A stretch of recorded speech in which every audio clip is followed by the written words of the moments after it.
Hello everyone. Like we said in class on Monday, we're moving into section 5D. We're going to talk more about graphics in the media. So basically in 5C, we learned a lot about making these graphics, these displays, charts, tables. Now in this section, we kind of already have them, and we're trying to make sure we're getting good information, that we're reading them correctly, and that we can make some basic statements. Now, just like we saw in class, we slightly already started talking about this earnings chart, and we'll do a quick recap about this in a moment. It's not that you need to see everything, but we're trying to make sure you're starting to see some of the basic assessments, starting to make sure we're starting to notice what are trends, what are things we could even consider. So that's the direction we're going throughout this video. So you'll notice a lot of this will be me pointing, asking some questions, looking at some charts, and making sure we're getting the right information. Just before we jump in, just again, that quick reminder, next Monday, we do not have classes, so we'll hopefully get through all of this, and then next week, we'll at least start talking about Section 5E, and then the Monday after that, we'll be back on chart and continuing. Okay, so like I said, we did already spend some time looking at this chart. I apologize, it's black and white. Most of these displays, it's still pretty clear, but there'll be one or two that I point out that are a little bit tougher without having all of the color.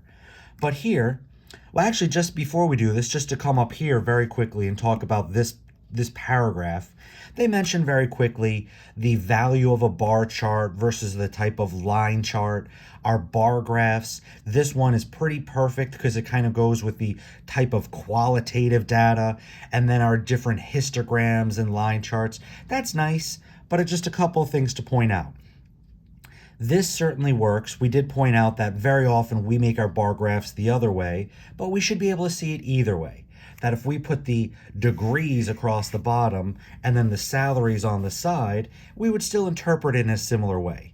But here we've got our categories this way, and then we're lining up these bars with the numbers at the bottom. But as we've also seen, it's not just up to us to try and line that up and say, well, that's a little less than 120,000. That one looks like it's right around 80,000. Notice they put the actual total at the end of the bar.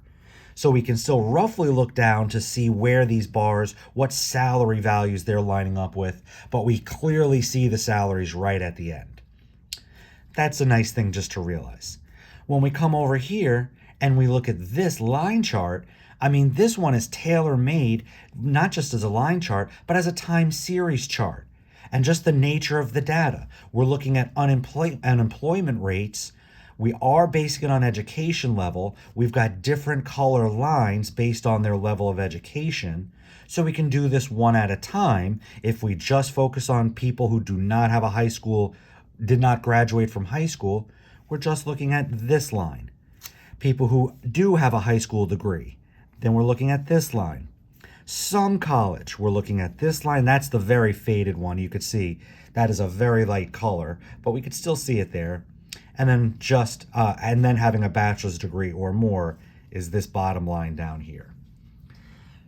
One other quick thing to realize, all our graphs and tables that we see today, always well identified. You don't have to go somewhere else. Everything you need to know about this graph and chart is right here. From the title, from the axes, along with a legend.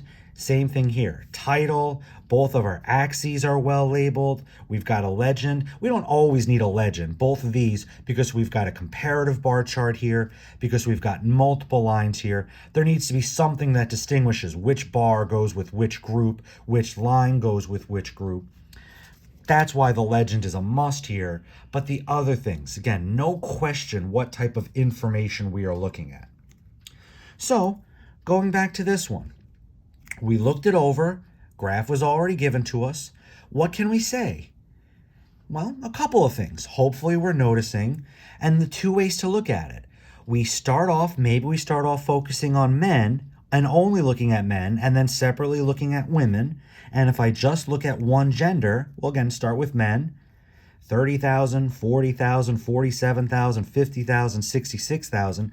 As I keep going up this chart, men are earning more and more money. Well, what corresponds with going up this chart? It's getting a higher degree. If you do not have a high school degree, you're getting 30,000. You do have a high school degree, you get 40,000. You get a little college, you get 47,000, and associates is 50,000. So we see the higher degree, the more money men tend to earn. Well, do we see that same trend with women? And the answer is yes.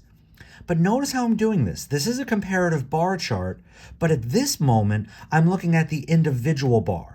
I'm not comparing men versus women now. First, I just looked at men and I ignored that women were even on the chart. And now, same and vice versa. Now I'm just looking at the women's bars, their earnings, and I'm ignoring the men's for now. And similarly, same trend, 21,000, 30,000, 34,000, 39,000, and so on. The higher level degree, the further their bar is going out to the right, the higher the salary they're getting. So we're seeing that's a trend. Now, there could be a situation where one bar is trending up and the other one is trending down, but in this case, it's the same trend for both. For both men and women, the higher level degree, it appears you're having more potential earning. But what was the second thing that we noticed on this? The second thing was when we started looking overall, comparing the two bars. We've got the two bars side by side. So you look at men without a high school degree and women without a high school degree. Men earn more than women. Well, what about if they do have a high school degree? Still the same trend. Men are earning 40,000, women are earning 30. Men are still earning more than women. And every single step up, we could still see that same trend. So that was the second point. We were asked if we could find two trends, and we did. The second trend being that no matter which degree, when men and women have the same degree, right at this moment, men are earning more than women. Okay, well, let's try and take a similar approach to this. What can we notice? Well, let's start in a similar way what we did here. Let's start looking at each individual line and see if there's some common trends, the way we looked at each individual bar to notice the trends among men and then the trends among women. So let's focus on first, not a high school graduate. These are unemployment rates. So back in 1992, we had a little less than 12% unemployment for people who did not have a high school degree. 94, that was more like, a little less than 10, maybe 9%. By 96, it's down to 8. By 98, it's going down. 2000, it's still going down. And then we have a little rise, and then it goes back down, and then the unemployment rate kind of skyrockets, and now we're dropping. Now, if you know a little bit about what's going on throughout the decades, the 90s were a fairly good economic time, so it kind of makes sense that as we went later into the 90s that the unemployment dropped. We had a little bit of a hiccup here, nothing too crazy though. And then we have a steep rise here. This was the housing crisis in the late 2000s. It looks like about 2006 we're low, 2007, 8, 9 we're going up. By 2009 we're at the highest point, and then we started to get that under control a little bit. Now notice, we did that for not a high school graduate. When we go down and look at every other line, the exact same trend. We're at a lower point here for people who do have a high school diploma, but wherever they started at, they dipped for a while, they had a slight little up and then another little dip, then they had a little bit of a sharp spike, and then back down.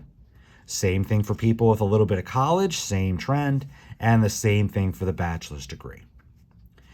So, just like here, we just focused on men and saw the higher level degree, the more their salary. Here for each one of these, we notice periods of both. Periods that unemployment drops, a little spike up, and then a huge spike. And that same trend happens for all groups that are being represented here.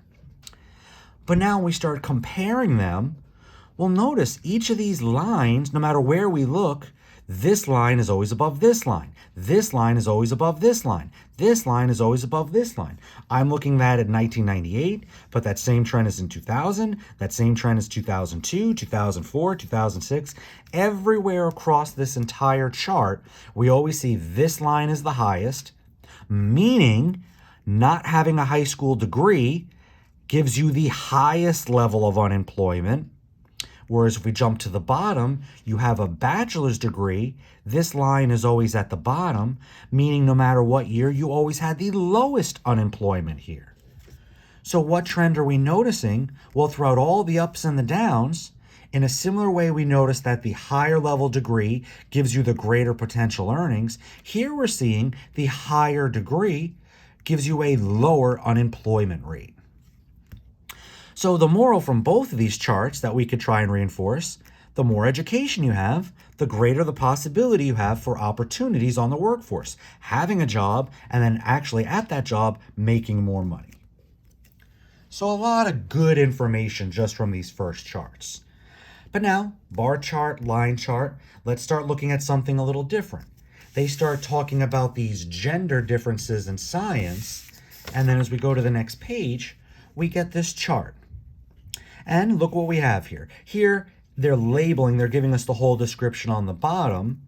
So, we still have axes labeled. Instead of having a title, we're getting this full little description. It works. Everything we need to know is right here. If you read through the whole paragraph, they describe it, but what do we have here?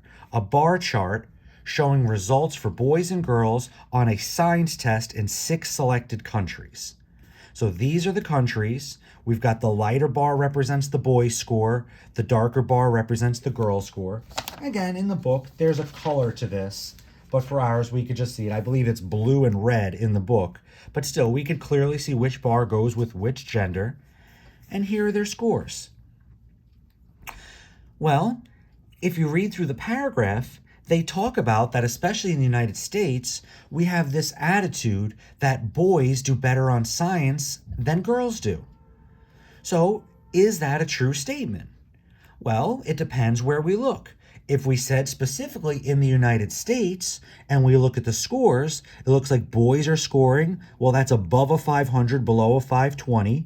This is one of those places they could have given us the exact score on the top of the bar, but it still serves its purpose. We'd say maybe they're getting about a 510, whereas girls look like they're getting maybe about a 490, a 495, somewhere in that range. Now, this is another place in statistics. Is that proof that boys do better than girls? Is that really such a significant difference in scores? 510 versus 490? Maybe, maybe not. This is where, again, we don't want to say things too strongly, but this at least provides us a little bit of evidence to support that boys do better than girls. But wait a second. Let's extend that. Let's start looking at these other countries. And let's start making that a broader statement. Not just in the United States, do we really have supportive evidence that shows that boys do better than girls? Well, let's go one country at a time. Here, I'm focusing on the gender, so I'm going each country comparing the two different bars. If we're just asked for general trends, we'll come back and talk about that in a moment. But first, looking at the gender difference, because specifically the book started talking about that. So when you get to the homework, some of the questions are very open just to give a little general position. Are there any trends? Is there anything we can notice? And others definitely give you more specifics. Look at this aspect and comment. So looking at gender, now we go to Finland and we see girls are up here at a 560, boys are more like a 540. Well, now we go to Great Britain. So girls did better than boys. In Great Britain, boys are a little under 520. Girls are maybe at about 510. Pretty close, but boys have a little advantage. Denmark, kind of similar here. Little over 500 for the boys. Maybe about a 490 for the girls. Very close, but boys have a little edge. Japan, now girls have the edge. Girls are over 540. Can't see exactly, maybe it's 545, a little over 540. And then boys are at about 530. It's a small edge, but this time that edge favors the girls. And then we go to South Korea, and even closer. A little under 540, and just a little bit under that. Girls are maybe at like a 535, boys are at a 530. But now looking across all of these trends, we could still say, well, we could want more information. That's always an aspect of statistics. It would be great if we could know more. So right now we're looking at 6 countries. Well, we might be able to be a little more conclusive if we had 10 countries or 20 countries to talk about trends across the entire planet. But from the information we're given, hopefully we're realizing it's certainly not clear cut. We definitely can't say boys do better than girls in science. Maybe we can try and identify these countries where they do, but then also compare these countries where girls do better, and maybe there's some cultural differences that support. But whatever the reason is, that's where there's always more to statistics. First, just trying to see what the data says, but then having a better understanding of the whole nature of the problem to try and make conclusions as to why that is the case. But for right now, I hope we're all in agreement. There's definitely no conclusive evidence that says boys do better than girls, no matter which way we look at it. If we want to do more analysis, let's try and average all the boys' scores compared to average all the girls' scores. I mean, we could keep going with this, but the information we're given, girls have the advantage in some places, boys have the advantages in another. But let's look a little deeper. We focused on the gender aspect. Now let's take a little look at the countries. I mean, maybe this is where we could start connecting things to notice the 3 countries where boys did better happened to be the 3 countries that had the worst scores overall. So maybe this is not a boys versus girls thing. Maybe this is about the way we present science in these countries.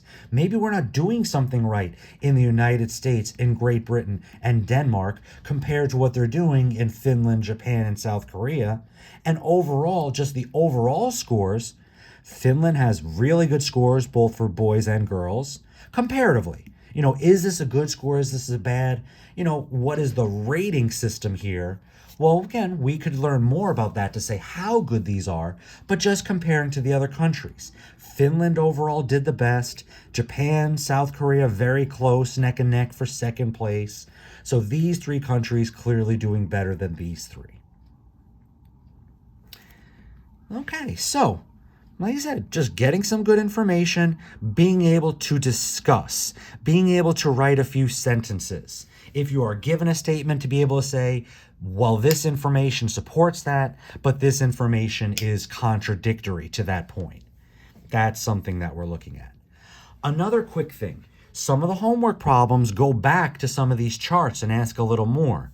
This chart has a little flaw to it, that when we look at the bars, this comes up at the end of this section, so I'm not jumping too far ahead here, but when we talk about misleading statistics, that the size, our eyes really identify with size. And that's why it's important when you make different types of bar graphs especially, you need to start at 0 so that bar actually gives us a real representation. That someone who's making 80,000 compared to someone who's making 40,000, this person is making twice as much as this person, so that bar truly looks like it's twice as long as that bar. But come here and look, and some people might point out that, the girls in the US compared to the girls in South Korea, it almost looks like this bar is twice the length of this bar. And here it's even more so. And that might lead us to make a quick conclusion, say, wow, girls in South Korea did more than twice as well as girls in the United States did. But that's where it's misleading. This should start at 0, not at 460. So looking at this big difference, that's misleading because this didn't start at 0. So if you're still not 100% seeing what I'm talking about here, we'll do this again at the end and I'll come back and show you that one more time. But just to realize, this would have been a lot better if it started at 0 and then I do 100, 200, 300, 400, 500, and I'll finish at 600. So if I just focus on the US girls, they're getting a little less than 500. So their bar would be here. And if I look at the girls in South Korea, they're getting about a 540. Their bar would only be about here. So this is US girls, South Korea girls. That is a better representation. Now we don't have that misleading part. Now we can still see This section of girls, the girls from South Korea, did better than the girls in the United States on this science exam, but now we get that better proportion. They didn't do twice as well compared to these girls. They did, well, again, we line it up, a little less than 500 to about, halfway up 500. They did about 50 points better. That is a realistic representation of 50 points, not this. So now we're moving on. Now we're going to talk a little bit about stack plots. This idea of a stack plot, we're just stacking bars on top of each other. So what this allows us to do in this graphic, we're looking at undergraduate budgets for full-time students. We're looking at different colleges, and we're looking at what that actual budget, what is the actual cost for these students. Now, this is, again, one of those unfortunate spots. The book, you see all the different colors, dark blue, light blue, red, yellow, green, and all those clearly identified. Again, the black and white, we lose a little bit, so I'll keep pointing to be very clear. The tuition and fees is this first block. The room and board is this second block. Other expenses comes third.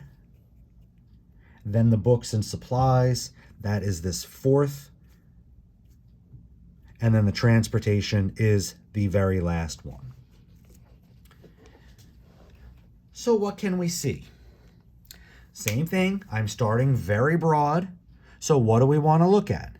Well, before we get so caught up in all these individual fees, let's just look at total costs. If you go to a public 2-year college and you're a commuter, you're spending $15,584 on average. Just looking, bringing that down. Again, it's just a quick lineup. It's nice they're giving us the actual total. One more time, they're doing a horizontal bar graph. They easily could have done this in a vertical way, but same interpretation. I'm roughly lining it up here, and it's about 15,000, but it's nice to them to give me the number so I can see clearly it's a little over 15,000.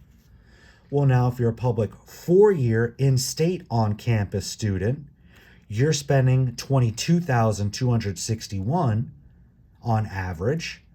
A public 4-year out-of-state on campus, you're up to $35,000, and then a private nonprofit, you're up to $43,000. So what are some trends? You go from a 2-year to a 4-year college, we see costs are increasing. You go from in-state to out-of-state, we see costs are increasing. You go from public to private, we see costs are increasing. So just a lot of little ways to say, looking specifically at the category and noticing what is causing the increase. These are not random bars, it's because of the type of college that we're getting these increases. But now we could start to break it down. Let's look at the individual stacked bars, stacked plots, and looking at the individual breakdowns.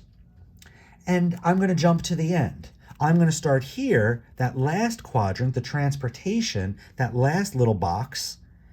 And notice, even though all these things, the more expensive the total college is, but if we just look at transportation, $2,100 for a commuter at a public 2-year school, $2,091 if you're in-state and living on campus, $2,091 if you're out of state but still living on campus, and then $1,500. As we'll notice as we look at the other comparisons, those are all fairly close. Yeah, $1,570 to $2,150, there's a difference there, but there's not huge differences when it comes to costs of transportation.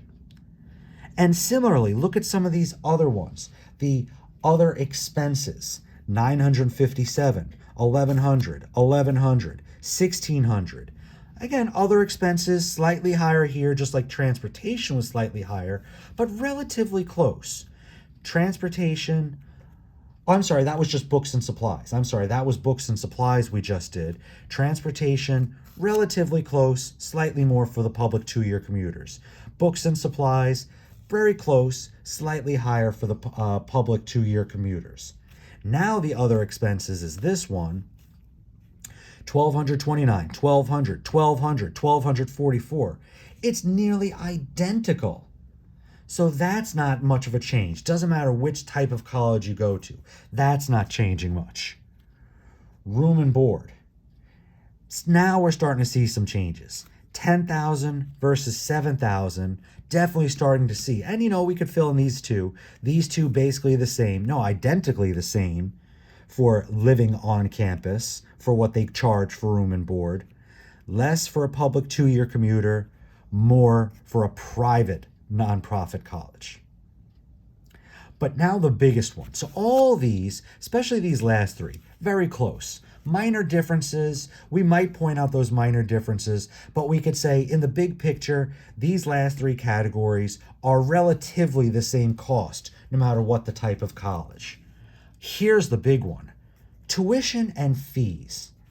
$3,000 versus $8,000 versus $21,000 versus $29,000. That's the difference. So you want to talk, well, in general, the increase in cost of college, depending on which type of college you go to. But if we want to start looking at why, the reason is it breaks down to tuition fees. That's where we see the big difference. Why does this one cost so much more than this one versus this one? That's the block. That's really making the biggest difference here. So again, lots of good information here. Hopefully this is all practice, everybody. And, so again, if you're going through maybe the next couple, maybe you want to do a quick pause. Think before I just tell you and start pointing out some of the trends. But notice every single one, as they're putting more information, there are ways to break it down, to think simply, and then to start expanding our thinking, to try and get that information, to get good information. And as we always say in statistics, if someone was asking you to describe that information, we don't want to overstate it. We want to see the trends we're noticing, but we want to be clear that it's limited by the information we receive. Now they give us this death trends chart. It's not exactly a happy topic, but just to notice, now we're getting this stack. But this is one where we see something that's a little different. The way they're stacking these blocks, when you're trying to look at each individual disease, so trends in death rates for 4 serious diseases from 1900 to 2011. We've got a time series aspect to it, but instead of just making a line for each type of disease, they're stacking on top so that cancer is the bottom.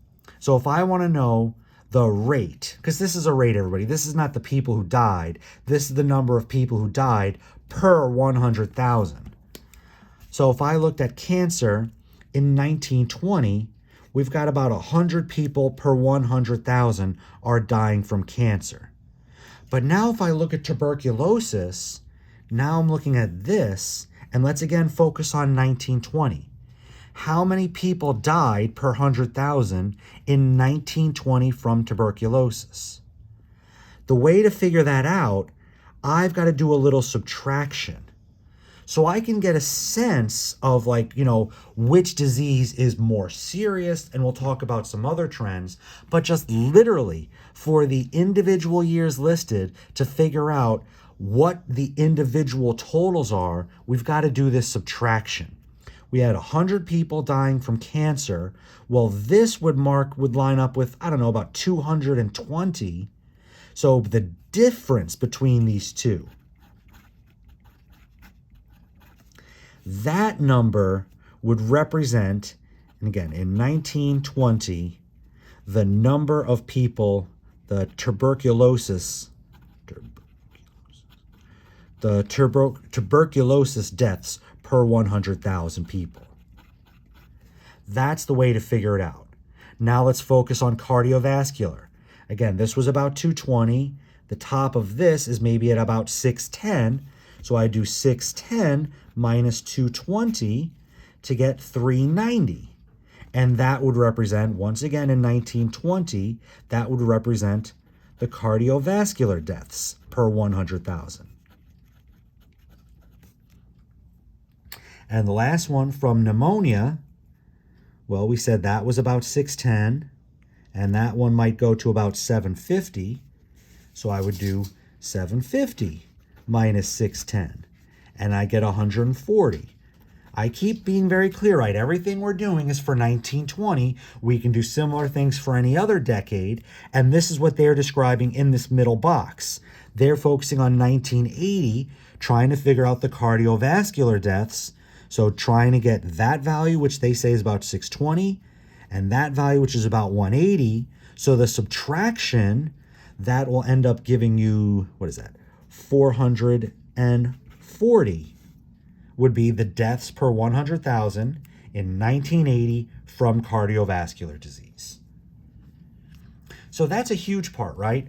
Up here, we could have had something similar, but they very nicely gave us the numbers. If they didn't fill these numbers in, they filled in the total number to represent the total cost, but then they literally filled the numbers to show us each bar. But something similar. If they didn't give us this number, and I wanted to figure out how much it cost for a private nonprofit 4-year on-campus student to spend on room and board, I'd have to figure out what this dollar amount is. It would be rough, but it would be, 29,000 something. And then I'd have to figure out this dollar value, which would probably be about 39,000 something. This dollar value minus this dollar value would give you the dollar value in between. But again, much, much nicer since they filled all those numbers in. We've got the scale, so we've got that same sense of correct proportion. They're doing that same thing here in a vertical way, but now we've got to try and figure out those numbers to get the difference in between. So that's just literally to get the deaths. But now thinking about trends. What are we seeing here? Well, like everything else we keep doing, let's look at each one individually, and then we'll start talking about big picture trends. I look at cancer. Back in 1900, that was I don't want to say that's a low or a high number, but as we keep going through the decades, that value pretty much consistently keeps going up. Maybe you say we kind of flattened out here, like maybe we've got a little bit of a grip on how to prevent cancer a little bit, but cancer has been a trending disease in that it is increasing as we go forward in time. Now look at tuberculosis. Here to here, whatever that value is, the fatness of the chunk is showing that there's more people dying, and as we keep going further through time, it's getting skinnier, so fewer people are dying. If I go back, we just figured out right here, we had about 120 deaths in 1920. Go back here, that would be about 250. That might be about 80. So we'd get 170 deaths. 170 deaths, we could do some arithmetic here, but even without doing the arithmetic, here to here, well, here to here is a shorter distance, so fewer deaths. Here to here is a smaller distance, fewer deaths. Even smaller, even smaller, even smaller. Tuberculosis, the deaths are getting fewer and fewer. Till we get to about 1960, nobody's dying from tuberculosis. So we could talk about that this is a disease that we've kind of taken care of. Cardiovascular, well, that was a big problem. Just the overall fatness, no matter where we look. This is bigger than this, is bigger than this, is bigger than this. This is bigger than this, is bigger than this, is bigger than this. The big fatness of this section, no matter where we look, cardiovascular has always been the leading cause of death compared to these 4 diseases. Whereas pneumonia, outside of these more recent years, some people, it's not a lot, but some people still die of pneumonia in more recent years. Fewer now than back then, so this is another disease that we've been doing better with. We haven't eliminated entirely like tuberculosis. It's certainly not an increasing rise like we saw with cancer. So again, good chart, good practice, just starting to see what is information, how to compare all these. Again, they're presenting lots of information, so we got to be able to sort through it. And those are ways. Start looking at individual categories, start looking at individual years. That's how you notice different trends and behaviors. The last big one the book gets into, and then we finish with some of those misperceptions. I'm sorry, 2 things before we get to the misperceptions. One are these geographic maps. This one is unfortunately pretty tough to read. These light shades, it's really hard to see which ones are which. So let's just quickly describe, but we won't spend too much time on this one. Just trying to identify the color of the state is supposed to identify with how much oil consumption per person that's used in that state. So again, our colors aren't great here, but this is a dark blue, and these are the only two states, Wyoming and Alaska, that fall into that dark blue. So those are the states per person, not total oil used, per person that uses the most oil.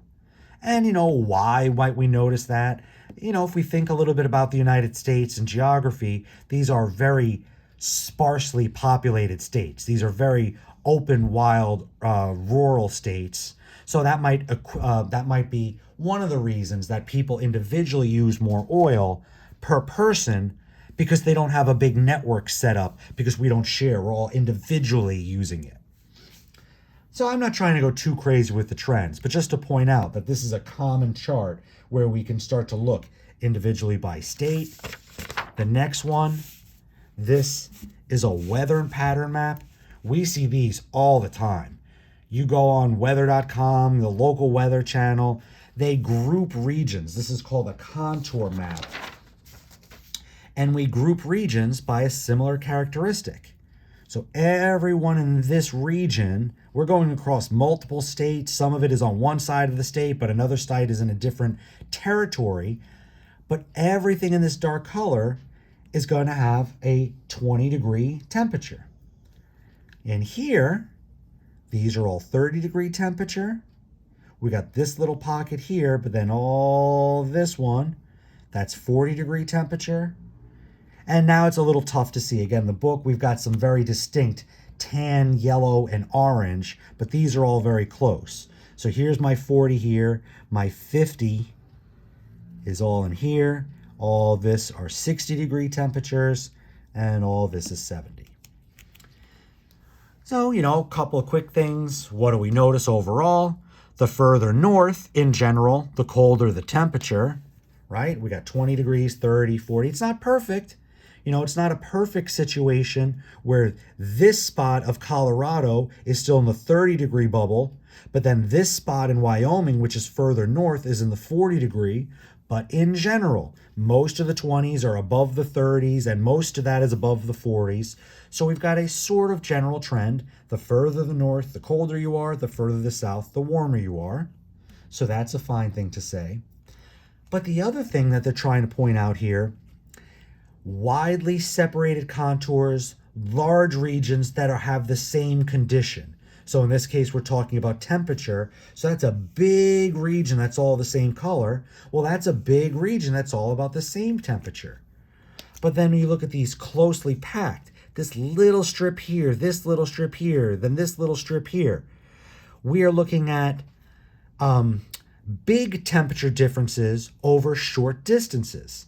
You're 30 degrees here, but then you just barely go into the next state, and you're at 40 degrees, and then you're still in the same state, and you're in 50 degrees. So all this in Ohio. You've got a little bit in northern Ohio that's 30 degrees. Then this top part of Ohio is still 40. Then the slight middle area is 50, and the bottom of Ohio is 60. You've got one state. Actually, maybe the top of Ohio isn't quite in the 30, but I hope you see what I mean. This small region, which might just go just outside of one state, is crossing over 4 different temperature gaps. So, just the big trend. Big open area, that means a big region that is consistent in some regard. All these smaller, quick changes, it means we're getting bigger changes over shorter distances. So that's all we want to say about that. Now this one. This graph they gave us, this was supposed to mimic like a college flyer. So there's lots of things that they're going through here, and there's definitely several homework questions that come with this. But let's just do a few things here. Let's just first realize, what are we seeing? Well, some challenges and opportunities. Students entering college in 2012. 67% believe the current economic situation affected where they enrolled. 43% chose where to attend college based upon the cost. So we could start talking about some complements, but just literally, we're just getting a lot of information here. But one of the first things, when you get percentage information and you're asked a how many question, just a little quick reminder on how to use percentages when you actually have a total.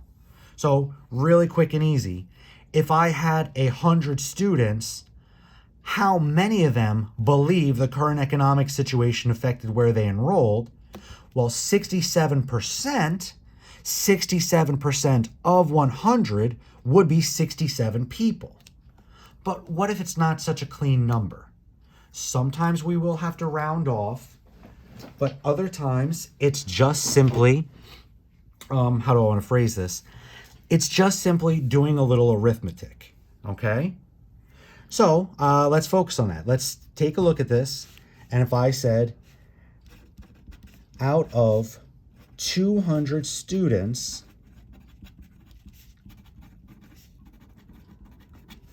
how many believe the current economic situation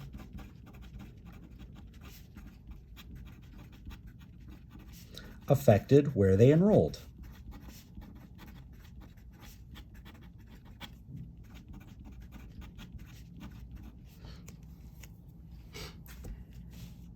What we need to get here is what is, the heart of this question is what we're trying to get at, is what is 67% out of 200?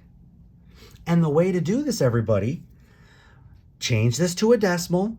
We've been talking about that a lot now, right? We did some relative frequency just the other day in class on Monday. Relative frequencies we had as decimals. We move the decimal 2 places to make it a percent. We do this in reverse.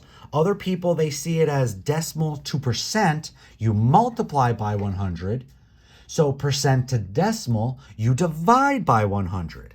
So that would be 67% would become 0.67 times 200. 67% of 200. A quick reminder, and when we get to the problem solving section, we'll do a lot more of this, but math words. Of in math means times. So 67%, I just made that a decimal, of 200 becomes 0.67 times 200. Use your calculator. This works out perfectly. We get 134. So 134 out of those 200 students believe the current economic situation affected where they enroll. So there's lots of percentages on here. So we could do that type of situation in any problem, okay? Let's look in 2012, 59% of students are attending their first choice college. Notice here, this title, they're even pointing out the trend. Fewer students are attending their first choice college. They're looking at 1982, 92, 2002, 2012. So as we're getting closer to present, we notice that percentage is dropping. Okay? So we can still try and talk about trends like we were discussing earlier with a lot of the other charts, but to make sure we get one of these good percentage questions, same thing. Now let's look at 500 students. In 2012, out of 500 students, how many attended their first choice college?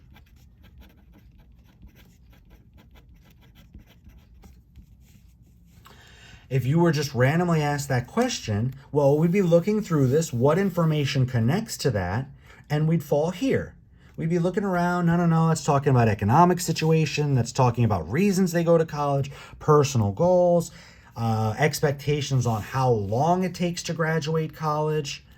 People think they will graduate in 4 years, 84%, but only 38% actually do.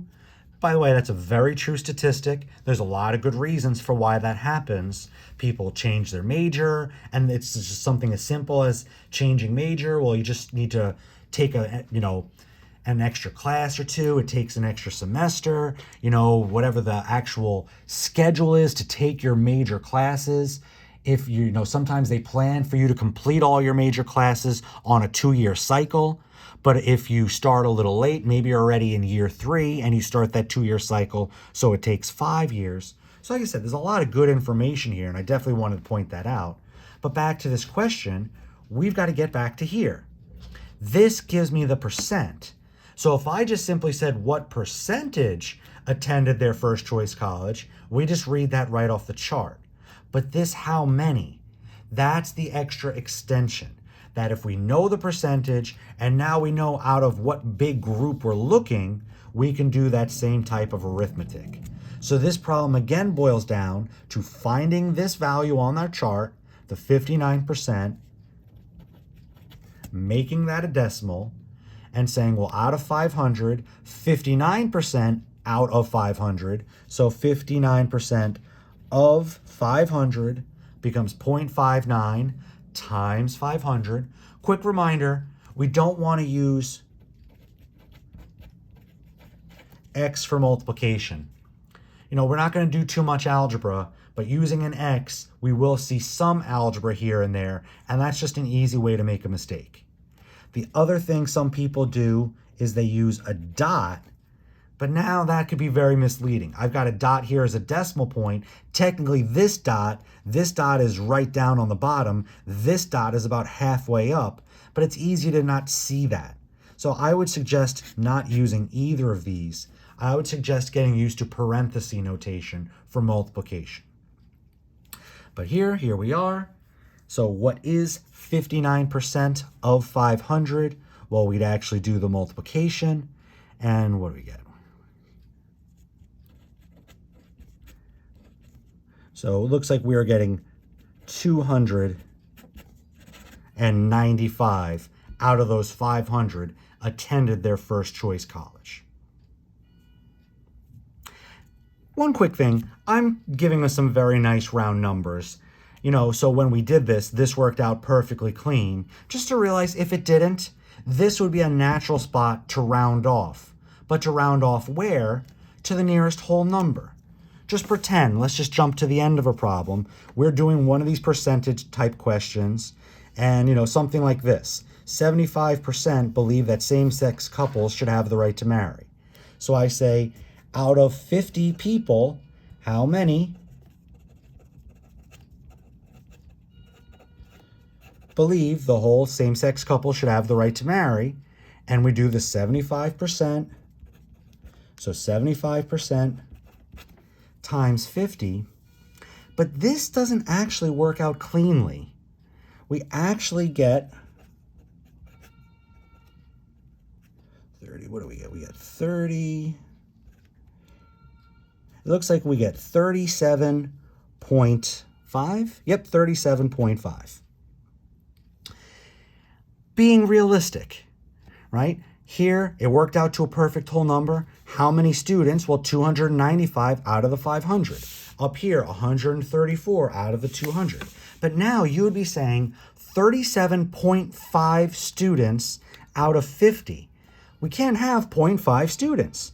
So this would just be a natural rounding spot that we'd round to the nearest whole number. So 38, approximately 38 out of the 50 would believe that same-sex couples have the right to marry. There's a horn going on outside, so I'm going to pause. So we'll do this as a part 1, part 2, once that finishes, so we can continue and not have that distraction.